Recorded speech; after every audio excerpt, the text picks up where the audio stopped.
Dobro jutro, danes pa se želim posvetiti eni zelo pomembni tematiki, ki jo slišim zelo pogosto, in to je: ne upam se izpostaviti. Strah me je, kaj bodo drugi rekli in tako naprej. Kar bi jaz mogoče podelila, je, da izpostavljanje v bistvu ni nekaj, kar si želi verjetno naš ego, ali pa nekaj, da bomo se ven metali, če temu rečem, ampak je v bistvu naša naloga. Zakaj? Lahko si predstavljaš mogoče en taki diamant, ki je ful lep, mogoče čisto poseben, in ga imaš v eni takšni škatlici. Je pa poln, dragocen, ful je lep, res čudovit diamant. Ampak če ta diamant imaš zaprt v eni škatlici in nekje v prašnem kotu na podstrešju, ta diamant nima svoje funkcije, torej da bi tebe razveseljeval, da bi ga kdo sploh videl in ob njem recimo užival. In v bistvu enako je tudi s tvojo energijo, s tvojim znanjem, s tem, kar moraš ti deliti s svojim svetom, a ne.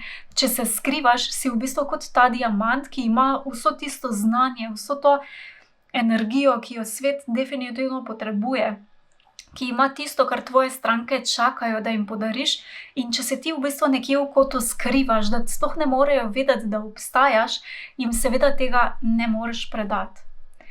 In vem mogoče, kako zveni, ko se zamisliš in si rečeš: okej, ampak jaz se res ne upam izpostaviti. Imam tremo, ker sem tudi jaz bila na tem položaju, ampak če ostaneš skrit, te tisti, ki te resnično potrebujejo in čakajo nate, ne bodo dobili oziroma te ne bodo nikoli našli. In tako tvoje znanje, tvoja zgodba, tvoj glas niso tukaj po naključju. So tukaj zaradi tega, ker jih verjetno moraš dati od sebe. In ne rabiš biti popoln oziroma popolna, rabiš pa biti viden oziroma vidna.